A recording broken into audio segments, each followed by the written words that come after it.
ప్రభాస్, రామ్ చరణ్ ఇద్దరు ఇప్పుడు pan India level హీరోలు. వారి సినిమాలు దేశవ్యాప్తంగా కాదు ప్రపంచవ్యాప్తంగా గుర్తింపు తెచ్చుకున్నారు. కానీ మీకు తెలుసా, ప్రభాస్ రిజెక్ట్ చేసిన సినిమా రామ్ చరణ్ కెరీర్ ని పూర్తిగా మార్చేసింది. అప్పటి వరకు పూర్తిగా ఫ్లాప్లతో సతమతమవుతున్న రామ్ చరణ్ మళ్ళీ ఆ ఒక్క సినిమాతో సక్సెస్ టాక్ కి ఎక్కాడు. ఆ సినిమా ఏది, ప్రభాస్ ఎందుకు వదిలేశాడు, రామ్ చరణ్ కు అది ఎలా బ్లాక్ బస్టర్ అయ్యింది, ఈ వీడియోలో పూర్తి వివరాలతో తెలుసుకుందాం. ఈ వీడియో చివరి వరకు చూడండి, ఎక్కడ స్కిప్ చేయకండి.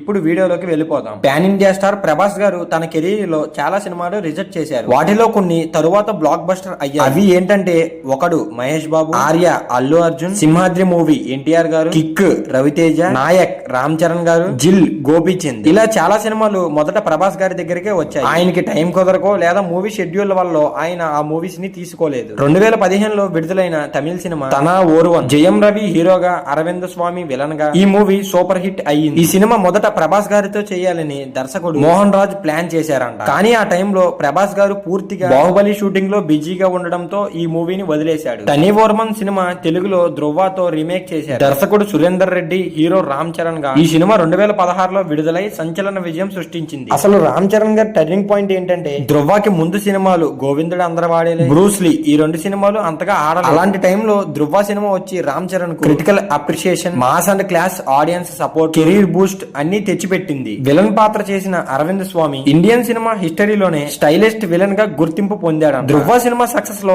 ఆయన పాత్ర కూడా ఎంతో కొంత ఉంది. సో మొత్తానికి ప్రభాస్ గారు వదిలేసిన ఒక సినిమా రామ్ చరణ్ గారి కెరియర్ ను కొత్త దారిలోకి నడిపించింది. ఒక హీరోకి రిజెక్ట్ అయిన కథ మరొక హీరోకి బ్లాక్ బస్టర్ అవ్వడం అనేది సినిమా ఇండస్ట్రీలో సాధారణమైన. మీకు ఈ విషయం ముందే తెలుసా లేదా ఇప్పుడు కొత్తగా తెలుసుకుంటున్నారా అనే విషయం కామెంట్ లో తెలపండి. ఈ వీడియో నచ్చితే లైక్ చేయండి. ఇలాంటి సినిమా ఇండస్ట్రీ స్టోరీస్ కోసం మన సినీ లాజిక్ ఛానల్ ను సబ్స్క్రైబ్ చేసుకోండి. మళ్ళీ మీ ముందుకు మరో ఇంట్రెస్టింగ్ టాపిక్స్ తో మీ ముందుకు వస్తా. లాస్ట్ వరకు వీడియో చూస్తుంటే థ్యాంక్స్.